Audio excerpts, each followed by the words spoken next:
Olá, sejam todos muito bem-vindos ao podcast Devaneios Filosóficos, agora no bloco Não Monogamia e Anticolonialismo. A ideia aqui é a gente discutir a partir de teorias, de depoimentos e relatos e muita reflexão o que nós entendemos por relações afetivas e como que nós podemos descolonizar essa noção inteira que nós construímos ao longo do tempo sobre o que é o amor, o que é amar e o que são as relações humanas. Vem comigo que temos muita coisa interessante para falar. Você já parou para pensar?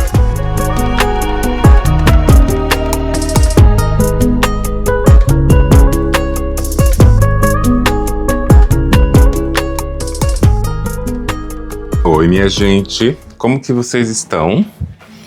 Hoje eu vim aqui falar com vocês naquele formatinho gostoso que a gente tem, que é vamos conversar enquanto eu faço coisas? A vizinhança está tocando as musiquinhas aqui, então, musiquinhas no ar, tá bom? E aí eu tô fazendo as coisinhas aqui, aí eu vou, enquanto eu faço as coisinhas, trocando umas ideias com vocês, pra gente poder conversar sobre um assunto que tem me chamado a atenção por outros percursos, né? De outros lugares, de outros caminhos. E aqui eu quero falar com vocês hoje sobre redes afetivas. Redes afetivas, mas de uma perspectiva um pouco diferente. Hoje eu quero falar com você que cresceu aprendendo que o amor não era para você.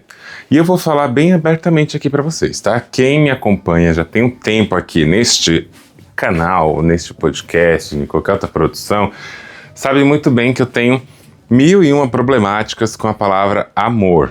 Vocês sabem disso, que eu tenho problemáticas com a palavra amor, por vários significados que o Ocidente deu para esse termo, porque é um termo vazio em algumas medidas, dá pra gente falar muita outra coisa em vez de falar amor propriamente dito. Mas eu sei também que essa palavrinha ela carrega um significado que está para além dos significados teóricos que ela pressupõe. Então, muitas vezes eu vou falar a palavra amor quando eu julgar que a compreensão é mais direta a partir dessa palavra, né? Mas eu quero que vocês entendam isso. Eu falo para algumas pessoas, né? Eu te amo, eu falo isso para algumas pessoas.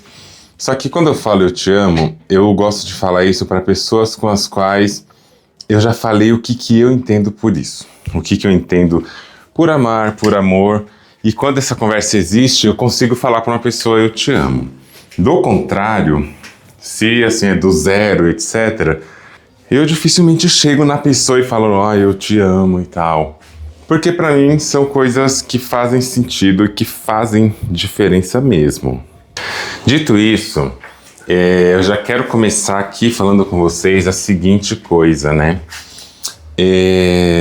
O que eu vou conversar hoje com vocês é fruto de uma elaboração que aconteceu em sessão.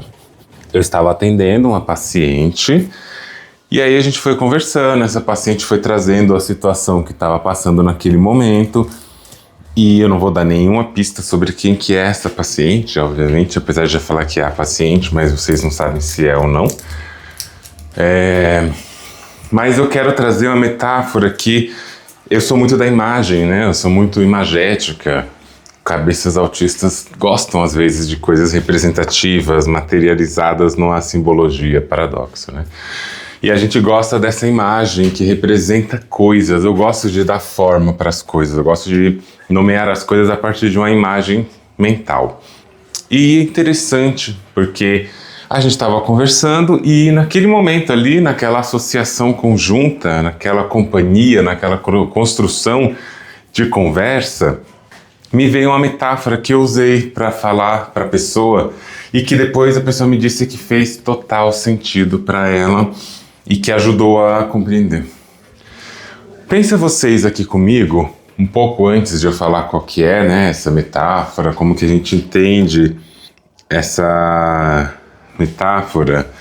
E vamos imaginar assim, né, que tem pessoas que socialmente são colocadas em lugares onde a gente aprende que o afeto, esse afeto que é um afeto construtivo, um afeto que nos faz sentir que nós somos pessoas dignas de um cuidado, dignas de um carinho, dignas de um dengo, né, para usar palavras mais próximas da minha ancestralidade, a gente acredita em alguns momentos que nós não somos pessoas dignas desse dengo, dignas desse colo, dignas de um lugar onde a gente possa olhar pra gente e falar assim, eu posso ser também uma pessoa cuidada, eu não preciso ser a pessoa durona o tempo todo, eu não preciso ser aquela pessoa que aprendeu a se enrijecer porque tem medo que as pessoas cheguem perto, porque tem medo que as pessoas se aproximem.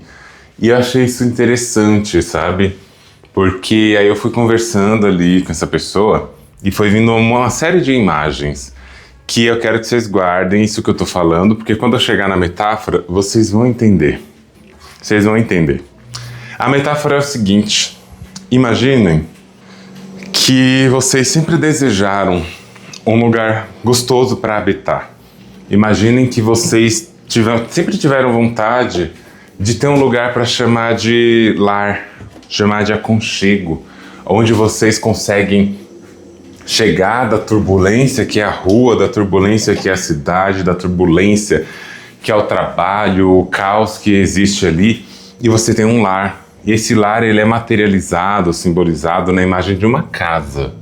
Essa casa é onde você chega e você consegue falar: como é bom estar em casa, como é bom estar num lugar onde eu me sinto protegido, onde eu me sinto acolhido e onde o meu espaço de afeto, ele é produzido e ele é construído como um lugar gostoso.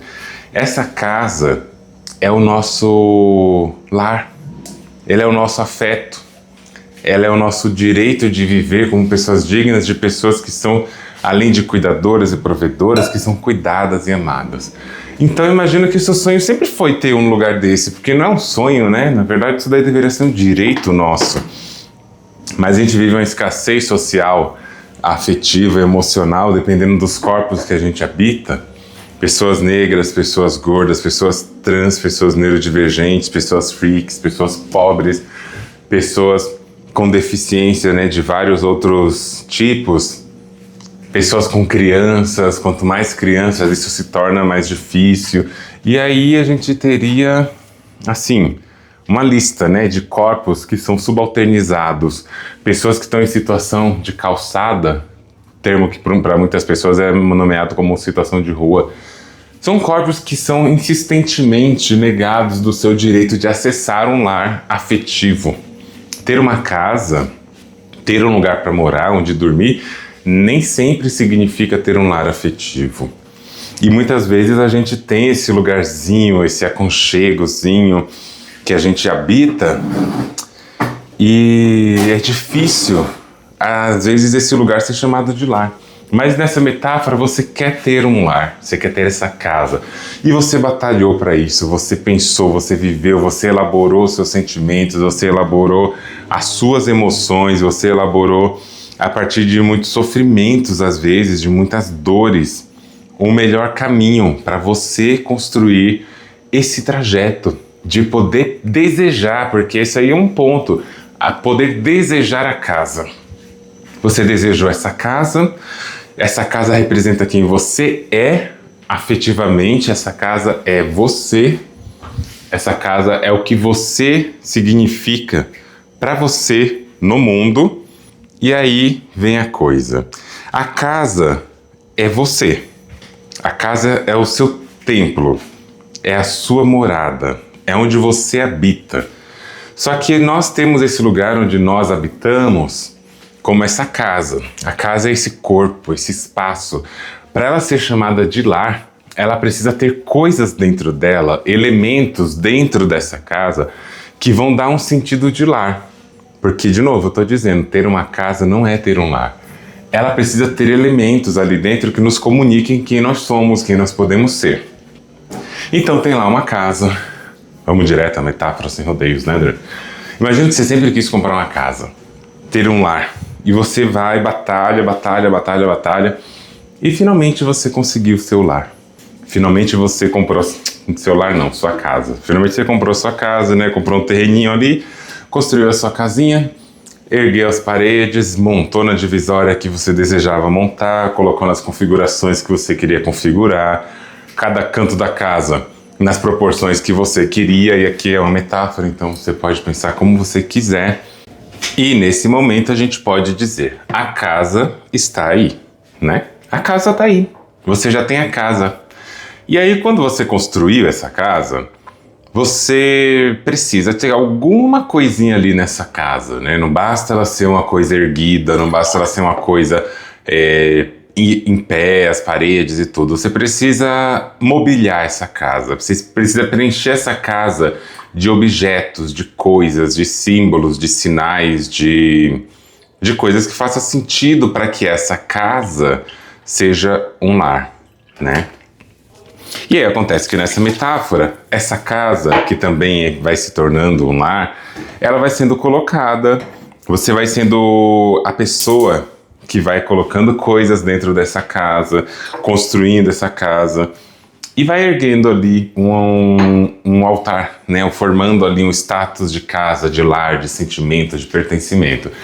Aí daqui, essa metáfora pode se encaminhar para alguns lugares, mas eu vou escolher um lugar aqui que dialoga muito com os corpos parecidos com o meu, com uma das pessoas que não são hegemônicas.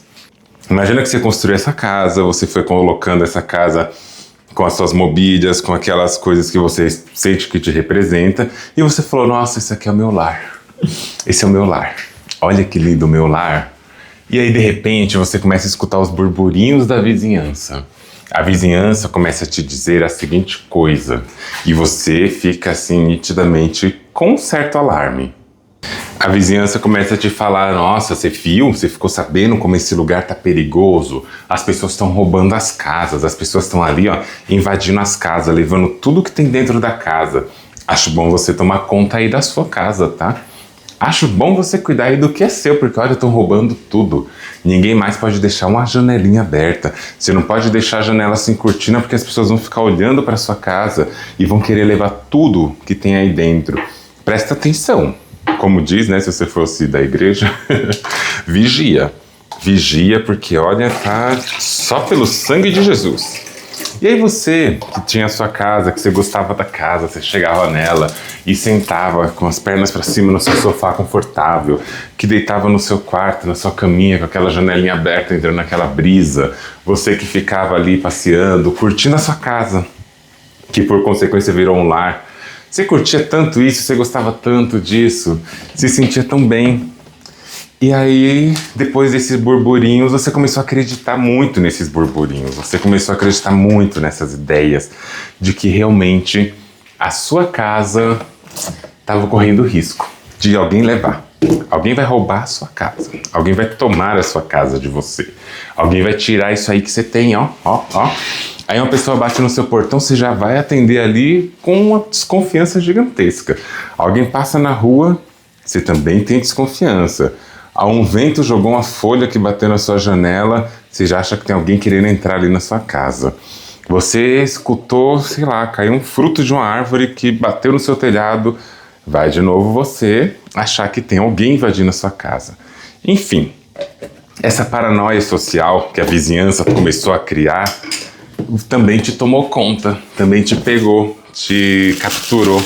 E desde então, desde que você foi capturado por essa paranoia, e gente, só um pausa aqui, tô fazendo café, tá? Então vocês vão escutar barulho de café pingando, tá? Não é outra coisa que vocês possam estar pensando não, mas se fosse, tudo bem, mas é café. E aí essa paranoia tomou conta, e aí nessa vizinhança, as pessoas começaram todas a fecharem suas casas. Só que não deu conta, a paranoia continuou alarmando. Era grupo de WhatsApp, era notícias na televisão, era jornal, era burburinhos na padaria, todo lugar que as pessoas iam. Você tá sabendo que tem um ladrão aí na rua? Você tá sabendo que estão roubando as casas? Você tá sabendo isso, tá sabendo aquilo? E aí começa todo um novo comércio nessa casa. Começa toda uma nova forma de produção nessa vizinhança. E aí agora as pessoas estão começando, naquelas casas que não precisariam ter muros, estão começando a colocar muros. Estão começando a colocar uns muros até altos, sabe? Só que o muro não tá dando conta, porque semana passada falaram ali, olha, entraram na casa da pessoa, pularam o muro.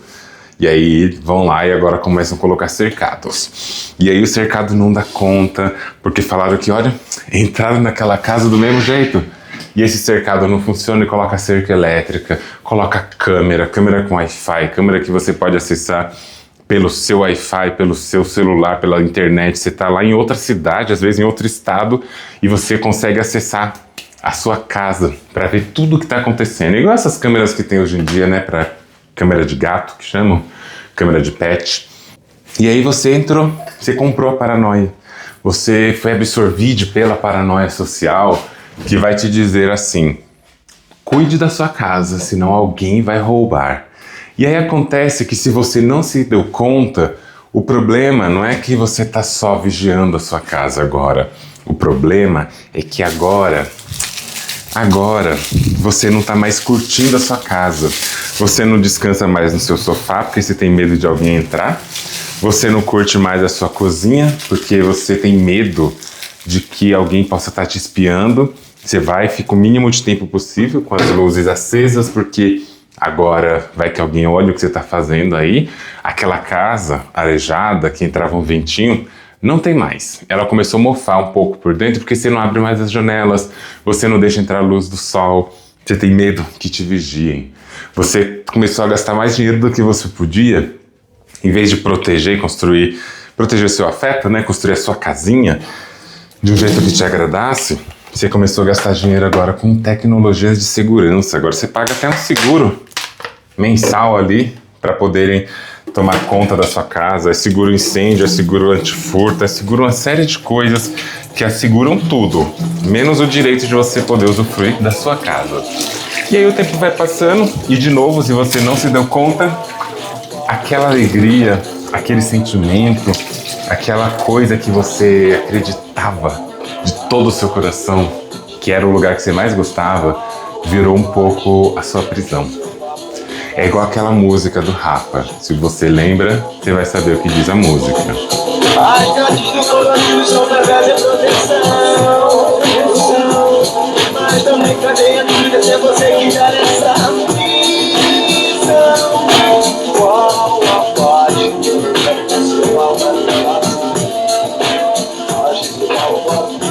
E aí essa casa que você acreditava tanto que era o que você queria, afinal de contas você construiu com tanta dificuldade, ela agora nem é mais vivida, ela só é protegida, porque ronda por aí a paranoia de que tudo está sob ameaça.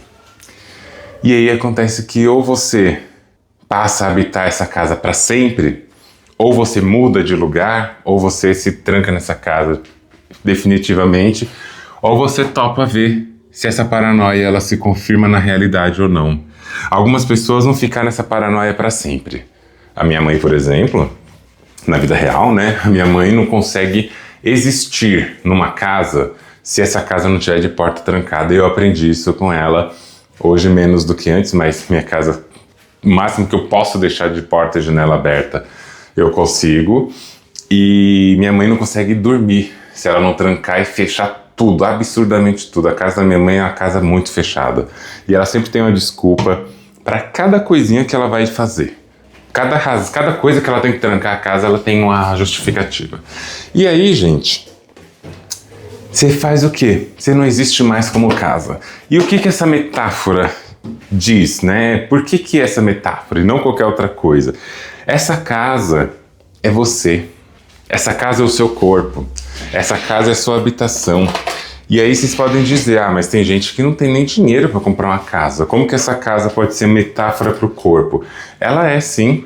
Tem gente que não tem nem o direito de ser gente, de existir, de poder construir seu próprio corpo em um lugar social que faça sentido para a vida, né? Tem corpos que são sempre negados o direito a ser, a estar. Pessoas em situação de calçada, por exemplo, que são tão invisibilizadas, negligenciadas, que têm a saúde constantemente em risco, que se pegam uma infecção, se pegam um pequeno machucado ali que inflama, infecciona, que pode ter miíase. Miíase é quando a pessoa tem uma infestação de larvas de insetos, né? Em alguma ferida. Isso é infelizmente comum. em pessoas em situação de calçada. E aí essas pessoas têm o quê? Elas têm um corpo que é o que elas são, é o que elas existem, elas têm uma subjetividade, mas esse corpo está o tempo todo sendo ameaçado de ser desfeito porque não tem o direito a que deveria ser de todas as pessoas. Elas têm o direito negado de uma habitação, de uma possibilidade de se instaurar, que nessa metáfora aqui, sabe, nessa metáfora aqui que eu tô falando, se essa pessoa é o corpo, o afeto dela seria, por exemplo, ter o direito a uma moradia, né? Mas existem corpos que não têm esse direito de se nomear como a própria casa, o próprio lar. Pessoas trans, por exemplo, que têm os seus corpos que estão o tempo todo sendo feitos e refeitos, mas que a instituição social de, sei lá, de humanidade, essa falência chamada humanidade, porque a humanidade é um projeto falido, a gente tem que aceitar isso, tá? Essa falência da humanidade nega o nosso direito de existência e a gente fica o tempo todo pintando e projetando uma casa que não é a nossa, sendo que a gente quer viver o nosso corpo. E não tô aqui dizendo que as pessoas trans estão no corpo errado, não gostam do seu corpo, elas gostam sim. Só que a gente não gosta do jeito que nos nomeiam. Um amigo KJ fala sempre isso, que não odeia o próprio corpo, odeia o jeito que tratam o corpo dele. E eu concordo totalmente, né?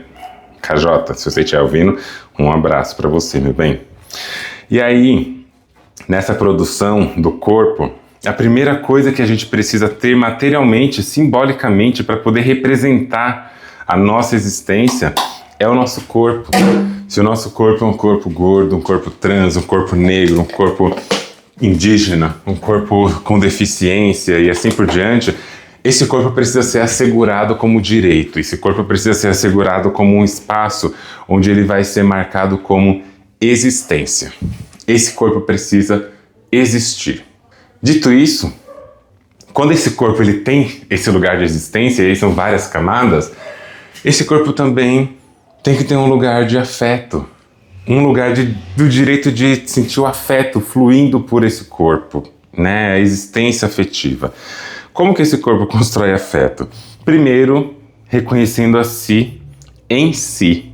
Reconhecendo a si em si significa reconhecendo que tem o direito de ser, reconhecendo que tem o direito de estar, o direito de poder habitar aquele corpo, o direito de poder desejar ser bem tratado, desejar as coisas que façam aquele coração fluir, pulsar, que faça aquele coração sentir um calorzinho gostoso, sabe? Esse lugarzinho quentinho de existência. É isso.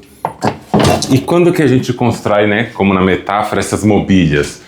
Quando a gente aprende, quando a gente desenha o nosso afeto a partir da possibilidade de alcançar uma percepção de que nós somos gente. Não precisa ser humano, não. Foda-se a humanidade. Que nós somos gente. E ser gente é ser monstruosa, é ser esquisita, é ser bruxa, sabe? É ser suja. Mas ser humana a gente não quer, não. Tchau. E aí, quando a gente não tem esse acesso, quando a gente não tem esse lugar assegurado, a gente não tem uma casa que a gente possa habitar em paz, mas a gente está construindo, e hoje os movimentos sociais estão sendo grandes lugares onde estão construindo lares e casas muito importantes, que é o direito a esse corpo existir. Esse corpo existe. Feito isso, a gente vai construir o nosso afeto, colocar dentro desse corpo significados, que seriam essas mobílias, que dão sentido pra gente.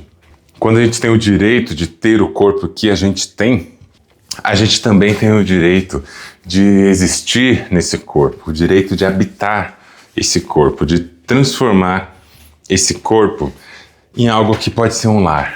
Esse corpo que é casa pode virar um lar quando a gente constrói o nosso afeto, quando a gente constrói a nossa existência, quando a gente constrói o direito de poder ter afeto.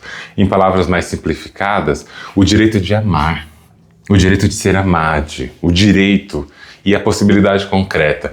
Só que aí a gente vive uma sociedade que é uma sociedade baseada na inimizade. A sociedade ocidental é uma sociedade baseada na política da inimizade. E para você, antes de eu prosseguir, eu queria te convidar a pensar, primeira coisa aqui, antes da gente continuar, o seu corpo, como é que ele tá? A sua casa, né? Como é que tá a sua casa? Você tá podendo cuidar da sua casa? Você tá podendo olhar para sua casa e falar, opa, tem uma casa aqui. Tem um corpo aqui. O que que esse corpo, o que que essa casa representam para você hoje? O que que você sente sendo você? E aí, segundo, se esses elementos constroem a mobília, são nossos afetos, como que tá a sua mobília? Como é que tá a sua casa? Ela é um lar para você? Como diz a música, né? Você é seu próprio lar. E é interessante que nesse clipe, Triste Louco Omar, de Francisco del Hombre, esse clipe mostra uma casa, né? Mostram pessoas dentro de uma casa, curiosamente. E você é o seu próprio lar? Você tem sido o seu próprio aconchego? Você tem conseguido ser isso? Você tem produzido afetos em você que te transformem nisso? Me fala aí, pensa aí comigo se isso está acontecendo para você. Porque agora eu vou entrar naquela parte da paranoia produzida. Mas para falar daquela paranoia, a gente tem que falar da política da inimizade que constrói a nossa sociedade ocidentalizada.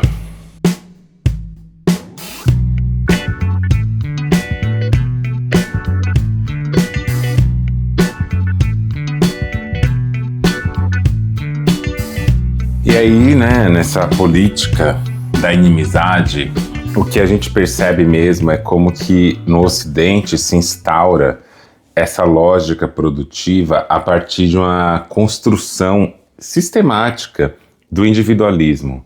Você não pode mais ser aquela pessoa que habita, né, o seu espaço, que habita a sua comunidade, que compartilha o seu espaço com outras pessoas, porque agora tudo é posto sob suspeita. Tudo é uma potencial ameaça. Tudo te ameaça, tudo coloca em risco a sua vida, tudo te dá um grande lugar em que uma paranoia se instaura na sua própria maneira de viver e de experienciar a sua existência. E se aí essa política da inimizade, ela constrói um sistema onde você aprendeu que todo mundo é potencial inimigo da sua existência, a grande chance é que você comece a se fechar para isso. No campo político, econômico, em várias outras instâncias, a gente sabe, né, gente? A gente sabe como que esse tipo de coisa opera, como que essa paranoia se desenha.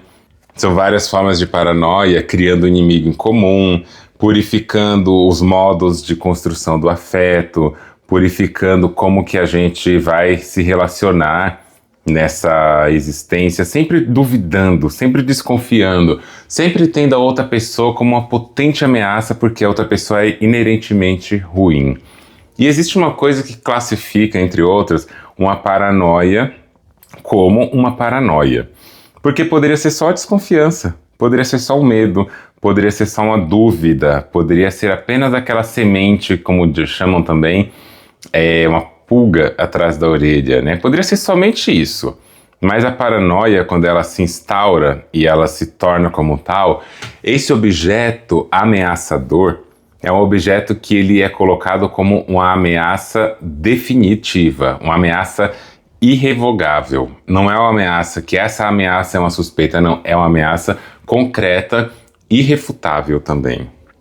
É irrefutável essa ameaça porque a partir de agora ela constitui a própria percepção de mundo.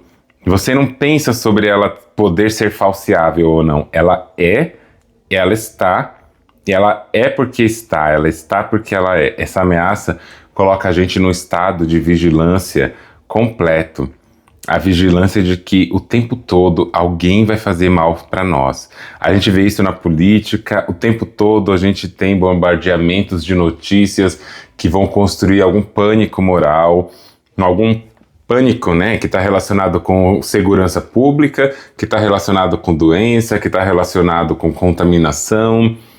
Inclusive, é muito comum quando a gente vê determinados contextos sociais onde algo emerge, esse inimigo em comum ele é evocado. A gente passou recentemente por uma pandemia, a gente ainda tem rastros, né, desses vírus, consequências emocionais subjetivas, transformações complexas e gigantescas no mercado afetivo e no mercado de trabalho. Mas a gente também teve, durante esse processo, uma construção de uma paranoia em torno de pessoas amarelas, sobretudo pessoas leste-asiáticas. Com mais especificidade, pessoas chinesas. As pessoas começaram a achar que as pessoas chinesas eram as criadoras e transmissoras do vírus e criou-se esse inimigo. Essas pessoas são potenciais inimigos, inimigas, são contaminantes. É uma paranoia construída a partir dessa política da inimizade. Quando a gente teve a epidemia HIV/AIDS nos anos 80, né, a partir dali com mais força, a gente teve também que homossexuais, pessoas trans, travestis, eram as principais fontes de contaminação. E até hoje esse estigma se estabelece, né? Hoje o que a gente chama de pessoas que vivem com HIV, ou algumas pessoas podem também chamar de soropositivas, indetectáveis e etc. Essas pessoas ainda carregam o estigma que foi produzido e é produzido e sustentado nessa grande paranoia da contaminação, porque paranoia também é sobre contaminação. E aí a gente começa a perceber, né, como que se constrói uma política de inimizade, uma política de uma profunda vigilância sobre alguns corpos marcados como corpos contaminantes, e aí, pronto, a sociedade se desenha a partir desse medo de contaminação, esse medo de que algo vai estragar a sua vivência. Ó, héteros de moto aí, gente, sem condição, tá? Mas é isso. Vamos lá. Será que é uma paranoia falar que héteros de moto estão perseguindo meu podcast? Brincadeira. Mas aí, quando a gente está falando disso, o que isso tem a ver com aquela metáfora? Tem a ver com aquela metáfora que no campo do afeto existe também um agente gigantesco construído nas políticas e dinâmicas cotidianas, ocidentais, ocidentalizadas, que a gente pode chamar aqui de amor romântico. O amor romântico nos ensina que tudo está sob suspeita, tudo está sob uma constante ameaça. Tudo pode ser tomado pelo bandido, pelo ladrão, por aquele corpo, por aquela forma que o tempo todo ameaça a nossa integridade, sabe? Ameaça a nossa existência, ameaça a nossa dignidade também. E aí é nessa toada, é nessa calma. Às vezes eu dou essas travadas na língua aqui, porque são elaborações, no caso desse episódio aqui, é uma elaboração livre, tá? Esse aqui não teve roteiro, não teve nada, só tô falando aqui com vocês. Outros são mais organizadinhos, mas eu gosto da desorganização também, porque ela me dá uma certa organização. E aí, nesse percurso, nessa organização da sociedade baseada na inimizade, para quem quiser ver isso, tem um livro sobre políticas da inimizade, se eu não me engano é esse o nome, mas também tem Necropolítica, né? Que ambos são de Attila Mbembe. Então acho que vale a pena olhar também Attila Mbembe para pensar essas dinâmicas. Mas cabe também olhar um pouco de Neuza Santos, que eu falo muito dessa mulher aqui, porque ela realmente foi muito importante na minha trajetória de construção assim, do pensamento, pensando a psicologia negra, mas também Frantz Fanon, quando o Fanon vai falar que o colonialismo ele se produz a partir de uma violência e existe uma atmosfera colonialista, uma atmosfera da violência que está ao nosso redor, que está o tempo todo conosco, que está o tempo todo produzindo, né, o nosso lugar social de dor, de angústia e tudo mais. E essa violência que é inerente a essa política da inimizade, essa violência é uma violência que sustenta essas políticas.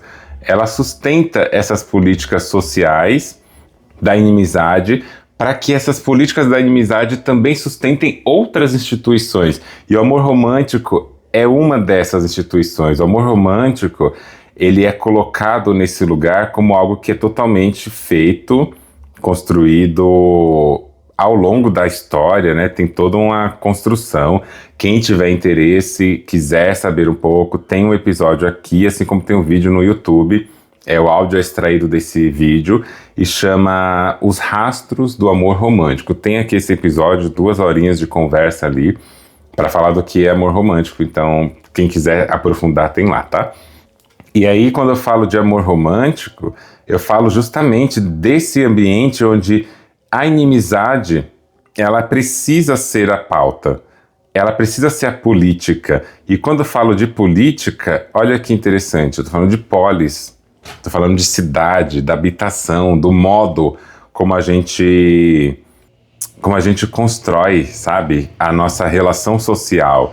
E aí, nessa lógica, né, de uma política da inimizade, o amor romântico, ele constrói tanto e tão bem construído, com tanta força, essa política da inimizade, que a gente acredita que nós precisamos garantir, que nós precisamos assegurar a qualquer custo as coisas que são importantes para a gente.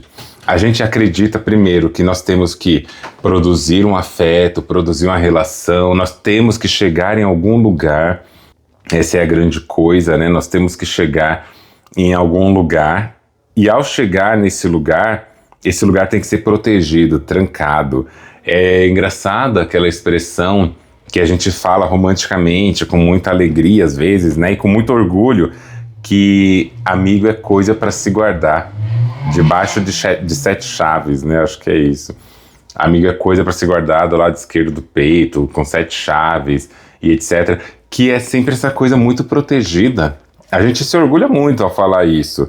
Eu vou guardar minhas amizades assim, guardar das 7 chaves, que é uma coisa super protegida, com várias trancas, para que ninguém tome de você. E a gente não se questiona tanto por que tem que trancar essa amizade. Não, gente, abre essa gaiola aí, porque gaiola para quê? Deixa fluir. Só que esse é o ponto. A gente aprendeu que existe uma atmosfera, e ela realmente está aí, a atmosfera da violência colonialista, ela está aí, mas a gente aprendeu que existe uma atmosfera da inimizade, onde qualquer coisa que você deixa escapar, ela vai embora. Esse é um outro detalhe. A gente aprende que tudo que você não prende, necessariamente vai embora. E eu acho que isso fala muito sobre a nossa maneira subjetiva de construir coisas, que é, será que essa coisa está comigo porque quer? Eu não quero saber, eu quero só que fique. E esse eu não quero saber, eu quero que fique, é o que vai instituindo essa necessidade do amor romântico se instaurar, porque se você não quer saber se uma coisa está com você por vontade, uma coisa, um afeto, um desejo, uma pessoa, um grupo está com você por vontade ou não, você só quer que esteja, é porque a gente também construiu o nosso modo de se relacionar a partir de um certo narcisismo, a partir de uma certa, como eu posso chamar, centralização num desejo unidirecional. E a gente precisa achar várias e várias coisinhas para nomear isso, para soar menos arrogante. A gente chama de amor romântico. A gente chama de amor até que a morte nos separe. De novo, nos separe. Vocês estão amarrados? Vocês estão presos? Vocês estão fundidos? Que a morte precisa separar vocês?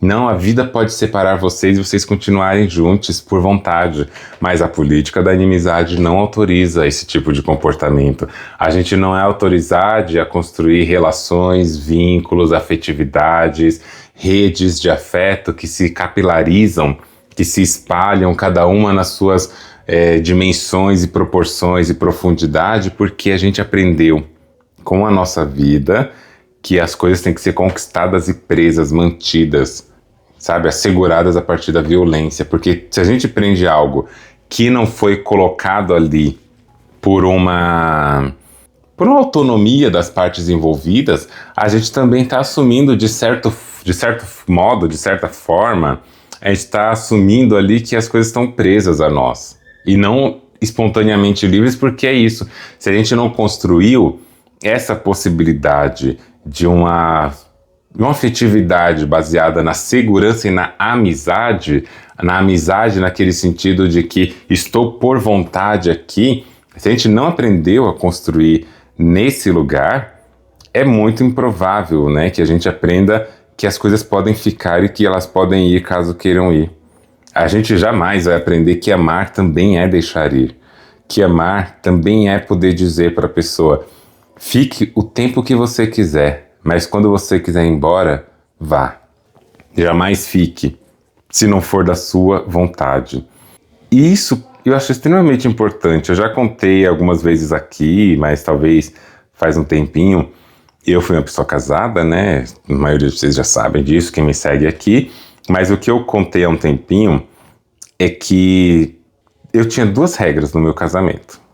Regras entre aspas, né? A gente tinha 2 combinados rígidos e fortes e bem bem importantes para a gente. O primeiro que eu recomendo que vocês façam na vida de vocês, porque ajuda, e gerenciem isso com cuidado. Quem cozinha não lava a louça. Essa coisa nós sempre seguimos muito bem. Quem cozinhava não lavava a louça. Acho isso mais do que uma coisa legal, acho isso uma justiça social. Você ainda faz toda a comida é um ato afetivo, né? E aí você ainda tem que lavar a louça. Não, gente, vamos devagar. E a segunda coisa que eu falava isso desde que a gente se encontrou, que a gente se conheceu, e foram 9 anos de convivência, né? Era a seguinte coisa: fique se você quiser ficar. Mas, por favor, não fique comigo se não tiver vontade. E me fale. O acordo era esse. Me fale, me avise. Não deixa eu descobrir. No dia que você não quiser mais ficar comigo, me avisa. Por favor. E era essa a nossa comunicação. Nosso combinado era esse. O tempo passou, muitas coisas aconteceram. A gente foi, né, pensando na monogamia, nossa maneira de viver e de se relacionar com o mundo, etc. Na monogamia foi fazendo sentido, a gente abriu a relação, essa pessoa conheceu outra pessoa e lá se foi. Se foi mesmo. E aí a questão é, quando eu descobri que essa pessoa estava apaixonada por outra pessoa, porque a questão não era nem poder se apaixonar, não era poder se relacionar, tudo isso era uma possibilidade. Mas quando eu descobri que essa pessoa que a pessoa com quem eu me relacionava estava apaixonada por outra pessoa, e estando apaixonada por outra pessoa se desapaixonou por mim, e óbvio que deve ter várias outras camadas envolvidas, né? Não foi só uma simples troca, mas o amor romântico pressupõe até essa troca. Essa pessoa quebrou muito esse meu contrato, esse acordo que a gente tinha, que eu não nem chamo de acordo, eu chamo de uma coisa que para mim era fundamental para minha existência, né, na relação. Aquela pessoa simplesmente não me informou sobre a questão que não estava mais gostando de mim, até que eu descobrisse e eu tivesse que ir lá perguntar. Eu escrevi um texto, nunca publiquei esse texto, né, mas eu escrevi um texto de motivos pelos quais eu acredito que tal pessoa não está mais interessada em mim. Escrevi o texto e fui conversar com essa pessoa sobre isso, e eu fui trazendo na conversa os pontos sem falar que eu tinha escrito. Depois eu mostrei o texto para a pessoa e falei assim, alguma coisa que tá errada, eu esqueci, né? Eu sou às vezes essa pessoa sadomasoquista. E aí eu tive que perguntar e ouvir da pessoa essa coisa de que eu não quero mais estar com você, eu quero estar com tal pessoa, estou apaixonada por tal pessoa. Pode ser que eu quebre a cara um dia, mas eu não quero me arrepender por não ter tentado. Sendo que nunca foi sobre não poder fazer, né? Mas enfim, essa combinação, essa coisa que a gente falou, foi quebrada naquele momento. Por quê? Porque as pessoas não levam a sério esse tipo de combinado mesmo. E por que na minha perspectiva, esse tipo de combinado ele se faz importante de pelo menos ser pensado? Porque a gente começa a construir um outro modo de amar, um outro modo de estar com aquela pessoa que não seja uma coisa baseada na inimizade, na desconfiança, mas na confiança.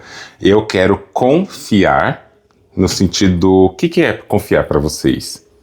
Você já parou para pensar que confiar quer dizer fiar com... Fiar, tecer, costurar com alguém é quando você com a outra pessoa costura um tecido do seu acordo, do seu combinado, da sua vivência, do seu afeto. Você não se funde, suas linhas são suas, as linhas das pessoas são das pessoas, mas vocês constroem um tecido, esse tecido nessa metáfora, né? Esse afeto, essa rede. Pensa uma rede de fios, você está fiando com uma pessoa.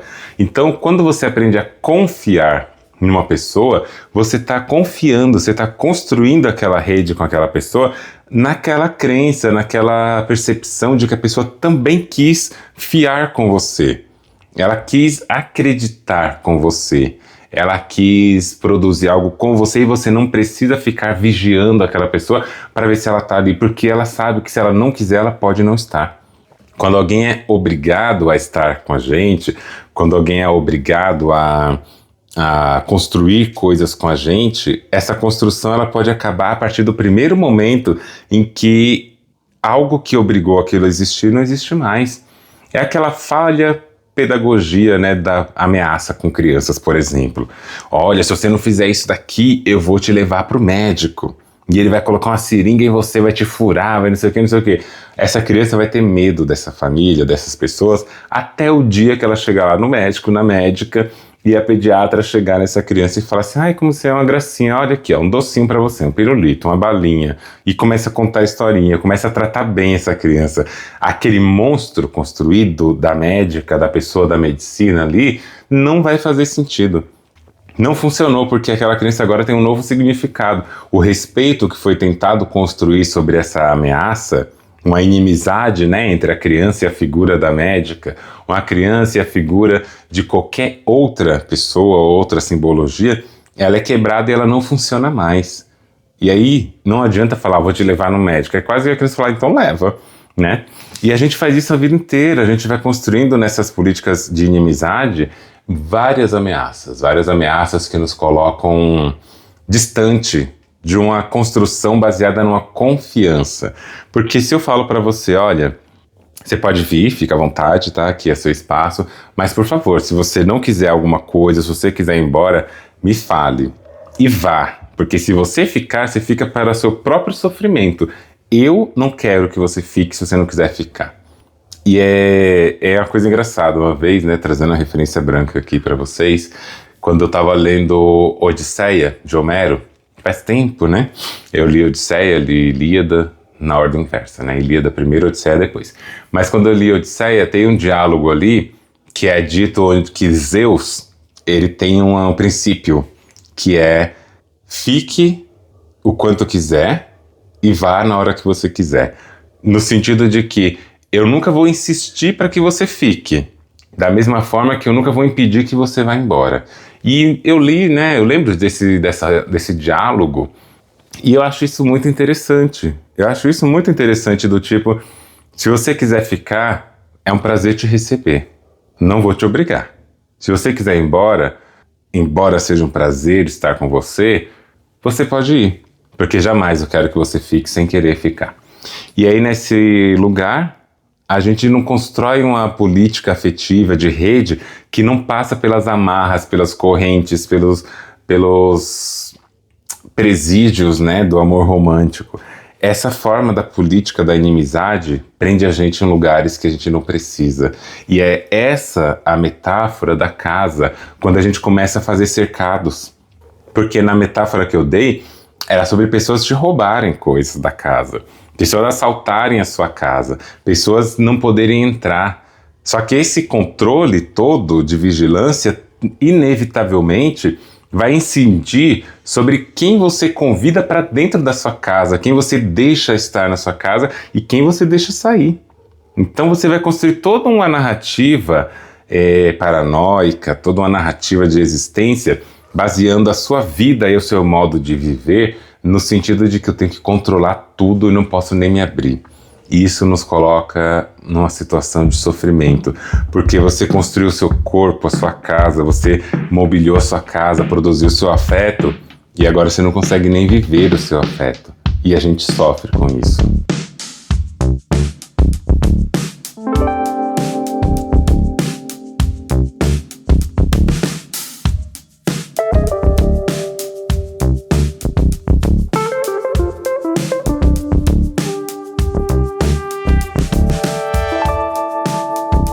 Hoje eu estava num evento que chama Ângulo, um evento promovido pela Companhia das Letras, para reunir só pessoas escritoras, pessoas negras, para se ajuntarem, falarem das suas histórias, suas perspectivas e tudo mais. E ali tinha também uma autora que chamava Giovana Vieira, autora do livro Virgínia Mordida, que é um livro bem sensível, assim. Não vou dar spoiler de nada, mas é um livro bem sensível que... Tá, vou dar um spoiler. Que a princípio conta de uma mulher que sofreu violência, uma violência doméstica, e ela foi mordida pelo seu companheiro na sua vulva. E aí se desenvolve toda uma história, né? História essa baseada em fatos. E aí, essa escritora estava falando ali em algum momento sobre o fato dela escrever bastante coisas, dela produzir muito, e que ela também tem 2 crianças. e que num determinado momento da sua escrita ela precisava muito de uma imersão na escrita, de uma coisa que ela colocasse dentro da escrita, ao ponto de em alguns momentos falar assim: eu vou fechar essa porta e não vou deixar as crianças chegarem para perto de mim porque eu tenho que escrever. Só que teve uma coisa que ela falou que eu senti, né, quase uma tentativa de justificar e explicar o porquê ela estava fazendo aquilo, e ela falou assim: eu acho que eu sou um pouco violenta demais comigo, eu me trato mal às vezes, eu sinto que eu preciso chegar nesse lugar de esgotamento, chegar nesse lugar de dor, de profunda agonia e sofrimento, escrever até com febre, para poder escrever as melhores coisas que eu tenho para escrever as melhores coisas que existem. E eu sou um pouco assim também. Só que comigo acontece também pela via da tristeza. E eu, quando eu tô triste, quando eu tô deprimida, num grau assim profundo, eu sento e escrevo por horas. Nossa, eu escrevo, mas escrevo tanto, com tanto sabor e prazer. E aí eu fiquei pensando, como que, às vezes, nesses momentos, a gente acaba precisando que algo nos destrua, nos quebre, nos fragilize de tal forma, porque é só nessa quebra profunda, é só nessa destruição, nesse lugar realmente que nos afeta profundamente, que a gente consegue se abrir para o outro, se abrir para o próximo, se abrir para a vida, se abrir para as coisas. Por que, né, que a gente precisa disso? E nessa metáfora dessa casa, essa casa tão vigiada, tão controlada e tudo, ela só vai conseguir ser vivida, ou então ser pelo menos percebida, quando a exaustão da vigilância, a exaustão de ter que ficar o tempo todo prestando atenção, nos esgotar a tal ponto que a gente não tenha forças mais de vigiar, que a gente não tenha forças mais de ficar o tempo todo prestando atenção, e a gente desista. Desista dessa vigilância e passe a viver a nossa possibilidade ali dentro, a nossa construção, sabe, afetiva. E aí, nessa lógica, o que isso tem a ver com as redes de afeto? As redes de afeto, gente, são todas aquelas coisas, pessoas e significados que a gente constrói na nossa vida, e que ao construir isso na nossa vida, a gente dá um sentido. A gente dá um sentido outro para o direito de ser, para o direito da existência, o direito da habitação. E o que eu penso que esse direito fala sobre a gente? Ele fala muito sobre como que a gente, né, nessa nossa forma de conseguir construir vínculos, como que a gente está se abrindo para construir vínculos. E pensar quais são esses vínculos que a gente está construindo, o que os nossos corpos permitem, o que os nossos afetos permitem também, o que a gente aprendeu sobre os nossos afetos.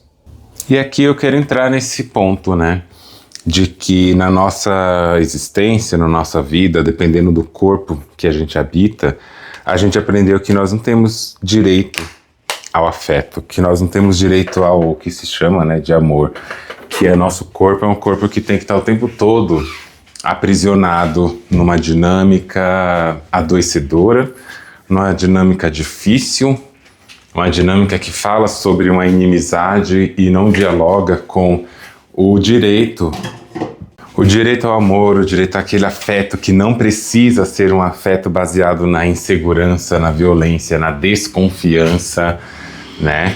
Se confiar é a gente construir um tecido, uma rede juntos. Desconfiar é quando a gente está o tempo todo ali na suspeita, a gente não aceita que pode ser dessa forma, né? Que a gente não possa construir algo em conjunto. E é interessante isso, porque pensa, né? A gente às vezes aprende ao longo da vida que a gente não tem direito à vivência, ao amor, etc. E que a gente tem que se endurecer, porque o amor ele é difícil, o amor é um fogo que arde sem se ver, é a ferida que dói e não se sente. Mentira absoluta, né? Palhaçada que nos contam e que a gente acredita.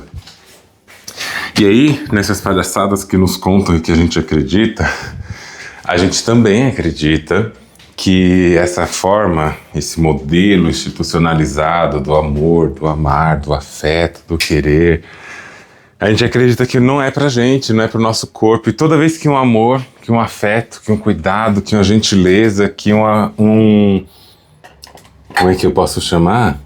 Que uma oferta de colo se apresenta na nossa frente, estamos com um coração, um sentimento tão endurecido, estamos ali com a nossa maneira de habitação do mundo tão endurecida já, que a gente nem acredita que isso é verdade, a gente nem acredita que é possível ter um afeto que nos nutre. Não é possível ter um afeto que nos coloque num lugar de, olha, você existe, tá? Você merece, tá? A gente não acredita mais. E por não acreditar mais, a gente também se produz numa lógica adoecedora. Por que que a gente está numa lógica adoecedora? Porque a gente está vivendo ali, né? Aquele contexto que é o contexto da nossa casinha que a gente não consegue aproveitar. A gente começa até a achar que a nossa casa tá feia porque tá faltando proteção. Isso é uma coisa muito, né, assim, estranha até, mas que não é tão incomum. A gente começa a achar que nossa casa é feia porque tá faltando proteção. E agora entra a coisa, a gente aprende também nessa dinâmica do colonialismo, a gente não raramente aprende que quanto mais protegida a sua casa, mais bonita ela é. Olha só, agora aquela casa que tem um muro, aquela casa que tem cercas, que tem câmeras, que tem segurança na frente, que tem portaria e tudo, o sistema nos ensinou que isso é uma casa mais bonita. Por quê? Porque é uma casa mais protegida e não só, porque é um sinônimo que você está cuidando da sua casa. E as pessoas que cuidam de uma casa parece que amam mais o seu lar. Sendo que é quase o oposto, né? A gente não está cuidando da casa, a gente está cuidando da paranoia que construíram sobre a nossa casa. E aí esse status de uma casa protegida constrói a monogamia, por exemplo. Onde as pessoas acham que se você não demonstrar afeto, é porque você não ama. Porque acreditam que quem está protegendo demais aquela casa também está amando a casa. Só que a gente não está amando porque a gente não está vivendo a casa. A gente não está aproveitando a casa. A gente não está curtindo o que aquela casa foi feita para ser. A gente está curtindo só um ideal tão fictício e está se prendendo tão fortemente na noção disso que a gente não sabe mais como fazer, né? E a única coisa que nos resta é proteger as 7 chaves, gaiolas, que a gente acredita que só porque elas são de vidro, ela não é uma gaiola. A gente fica pulando de poleiro em poleiro numa gaiola de vidro, acreditando que isso é ser livre, só porque a gente não tá vendo as grades, né? E eu lembro ao longo da minha existência toda como que esse direito ao afeto, ao amor e tudo, sempre foi uma coisa muito rarefeita, sempre uma coisa muito árida. Eu sempre fui aquela pessoa que gostava das pessoas por aí, só que quando eu gostava das pessoas, o que que acontecia? As pessoas não se interessavam por mim.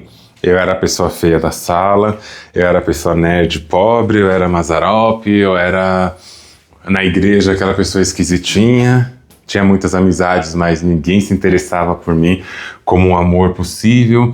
E às vezes quando se interessava por mim, eram corpos parecidos com o meu, que eu aprendi historicamente que não era um amor para ser amado, porque a gente aprende isso. A gente aprende que pessoas negras e pobres não são pessoas que merecem ser amadas, né? E o mais doloroso desse cenário todo é quando a gente, pessoas negras, pessoas amarelas, pessoas indígenas, pessoas marrons, pessoas gordas, pessoas freaks e assim por diante, aprendemos que nós somos um problema. E se nós somos um problema, nós necessariamente precisamos evitar esse problema. Nós precisamos colocar esse problema para fora. E quando a gente tem que pôr esse problema para fora, a gente esquece de se amar. E a gente não é que a gente esquece, na verdade. A gente aprende que nem pode. E a gente não gosta nem de quem a gente é. E se a gente não gosta do que a gente também não vai gostar do que o outro é. Porque parece com a gente. E se a nossa casa tá cheia de grade, cheia de tela, cheia de proteção, a gente vai olhar para alguém que tem uma casa que está totalmente descoberta, totalmente desprotegida nessa lógica, e vai falar, nossa, essa pessoa é desleixada, essa pessoa não se cuida, não se ama, essa pessoa não valoriza o que tem, Porque, olha, não tem nenhuma grade nessa casa, nossa, não tem nenhuma câmera, nenhuma cerca elétrica nessa casa. A política do medo faz a gente construir monstros, sabe, gente? Às vezes monstros onde eles não existem. As exacerbações, os exageros dos noticiários, né? Cidade Alerta, Aqui e Agora, para quem é mais antiguinha. São vários programas que vão exagerar o cenário, que sim, pode ter lá suas violências, mas eles exageram o cenário para que produzam pânico moral. E ao exagerar esse cenário, acontece uma outra coisa. A gente também aumenta a sensação de que precisamos cada vez mais de proteção. A gente aumenta a sensação de que o aparelho policial é necessário, a gente aumenta a sensação de que a gente tem que ter mais câmeras, mais vigilâncias, mais cercas elétricas. E quando isso é no campo afetivo, a gente leva essa mesma lógica para dentro. A gente começa a acreditar que tem que ter mais vigilância, você tem que ser mais atento, você tem que ter os seus ciúmes, né, que são esses rastreadores e controladores.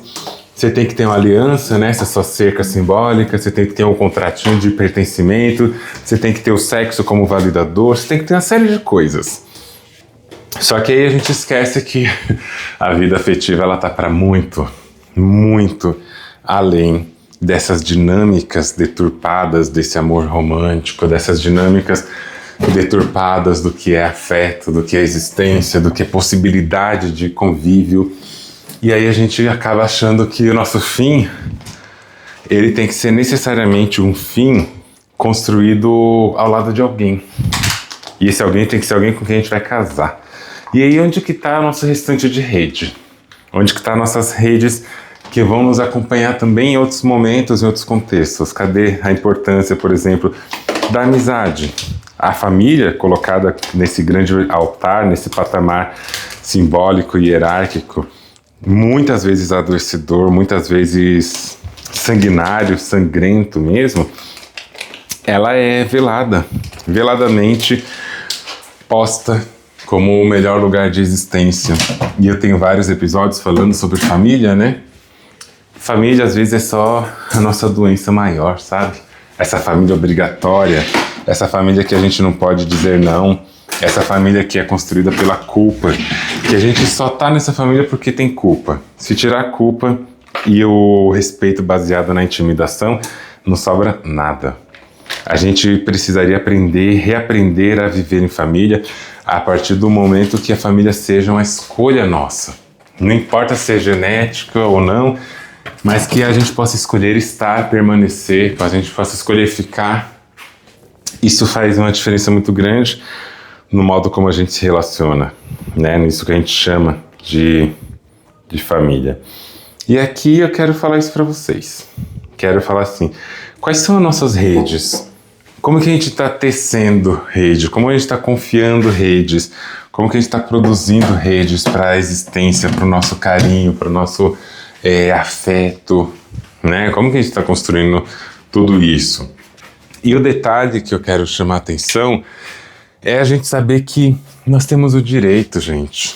Nós temos o direito de nos desarmar, de nos desproteger dessas armaduras e dessas cercas que a sociedade disse que é necessário para poder viver.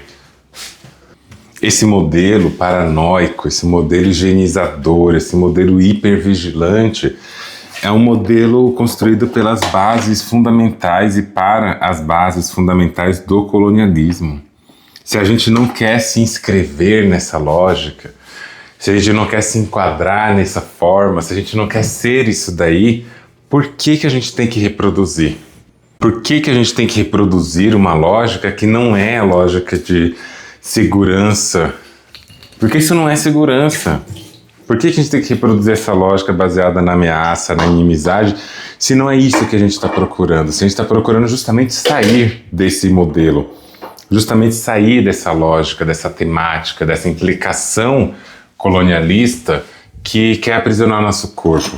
Até quando nós, pessoas negras, nós, pessoas trans, pessoas que são fora dessa hegemonia social, vamos ficar procurando uma maneira de ser amadas e amades que não correspondem à nossa possibilidade, ao nosso desejo. A própria heterossexualidade compulsória, né? Tem um episódio sobre isso aqui também, que faz com que muitas mulheres acreditem que o destino delas é uma relação afetiva, conjugal com outro homem, com homens. E aí essas relações produzidas nessa violência que é prisão, e é uma prisão mais violenta ainda, porque é um homem cis, treinado para ser um homem cis, e aí as coisas ficam bem diferentes e ruins, né? Porque um homem cis treinado para ser um homem cis hétero é desastre. Ou ele desiste desse treinamento e é uma outra coisa, ou ele vai ser um desastre. Só que essa prisão coloca as pessoas, as mulheres heterossexuais, por exemplo, nessa lógica adoecedora, porque aprenderam que só tem esse jeito. E é um jeito baseado na inimizade, né? É sempre um antagonismo entre o homem e a mulher, uma disputa.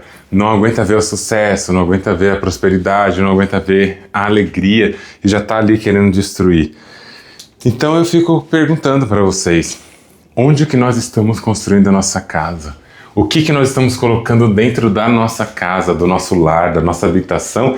E como que a gente está cuidando dessa habitação? A gente está vivendo essa habitação?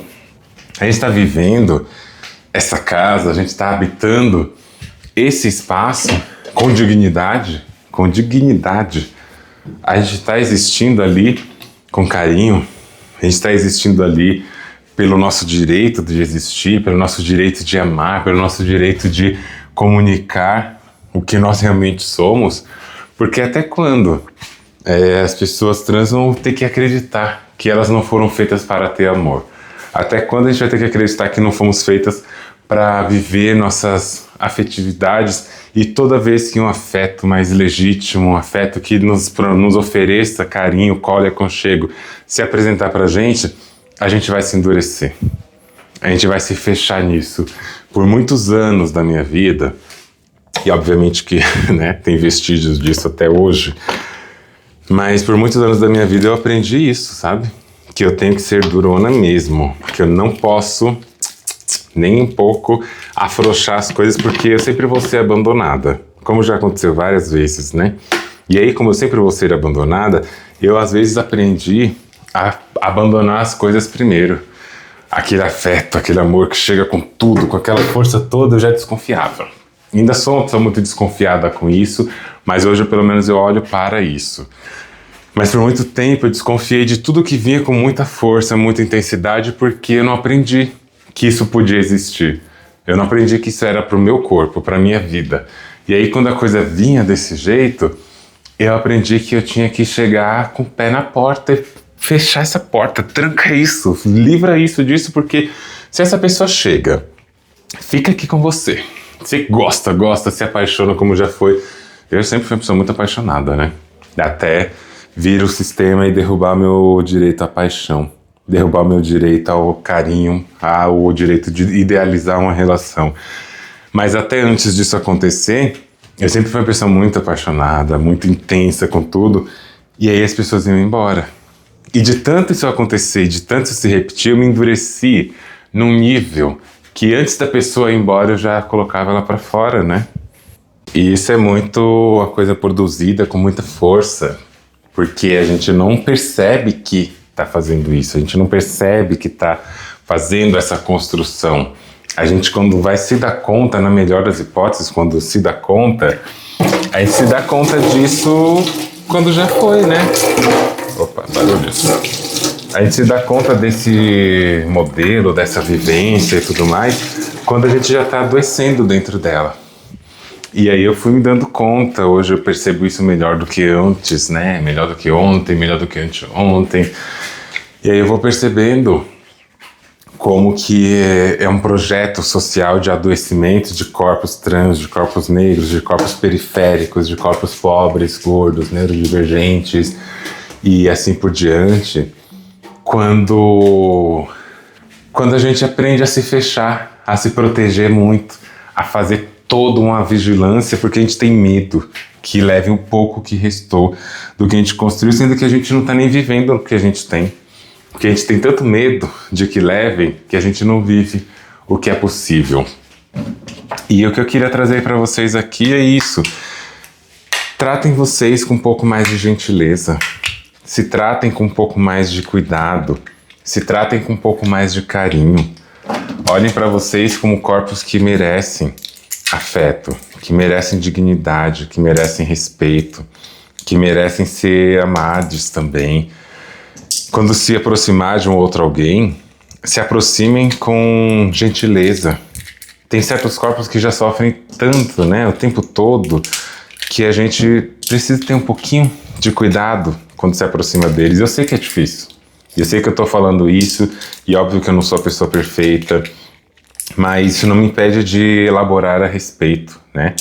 Não me impede de elaborar a respeito dessas coisas. E elaborar também é falar para vocês e me perceber nisso, né? Me perceber nessa dinâmica também. Me perceber como uma corpa que precisa repensar, que precisa estar em constante possibilidade de entendimento de si e do mundo. E entender que, às vezes, a gente está chamando de rede afetiva só aquilo que é considerado família nuclear, só aquilo que é considerado afetivo sexual, sendo que as pessoas ao nosso redor, elas podem ser amores tão intensos e tão importantes que a noção de rede afetiva, a noção de não monogamia, não se sustenta com essa centralização na relação afetivo-sexual. Eu tenho tanta preguiça quando as pessoas falam que não monogamia é você se relacionar com o maior número de pessoas de modo consentido, de modo que seja acordado e tal. Essas coisas todas da dinâmica popular, do que se entende por não monogamia, sabe? Eu acho que vai muito além. Eu acho que é sobre a gente poder pensar a nossa vida para além dessa dinâmica das políticas de inimizades, para além dessa dinâmica que necessariamente envolva uma política de hipervigilância. Acho que fazer não monogamia de um jeito que eu acredito, que é a gente construir redes afetivas, construir redes que nos conectam, redes que nos ajudam. Hoje também ouvi, né, lá nesse evento que eu estava da Companhia das Letras, uma frase de uma mulher negra falando assim que se a gente quiser resistir, a gente tem que fazer conexão. Um povo sem conexão é um povo que não resiste e que não existe. A gente precisa fazer conexões entre a gente, trocar nossas cartas, trocar nossos aprendizados. Se a política da inimizade cria uma paranoia sobre o que é segurança, o que é proteção, a gente também pode construir não uma paranoia, mas um lugar onde a gente consiga trocar os nossos afetos, trocar as nossas existências, aprendizados, falar das nossas dores e mágoas, mas não somente delas. Vou falar sim do meu sofrimento, vou falar sim do que é ser uma pessoa negra, travesti no mundo, mas eu também quero falar do que é poder viver isso, sabe? Poder viver a nossa troca. E depois que eu vou para esse mundo de entender isso, de me abrir a possibilidade de me conectar com outras pessoas, de conseguir não ter que o tempo todo chegar num grau de esgotamento, para esse esgotamento me produzir uma vulnerabilidade, e aí eu começo a experimentar minha vulnerabilidade sem que o esgotamento esteja presente, porque agora eu quero confiar nas pessoas, aí eu consigo aprender outros modos de amar. E desejo que vocês também aprendam outros modos de amar, que as suas casas possam ser construídas com o olhar que elas merecem, que vocês possam amar e gostar, ter o afeto de construção da sua casa.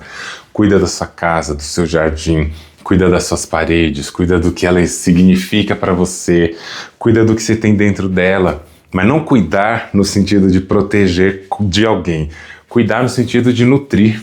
Nutre isso, nutre quem você é, sabe? Abra a janela, permita que o sol entre, permita que o vento circule, permita que você possa sentir o macio do seu sofá que você tem afetivamente falando, mas na casa material também, no seu corpo também.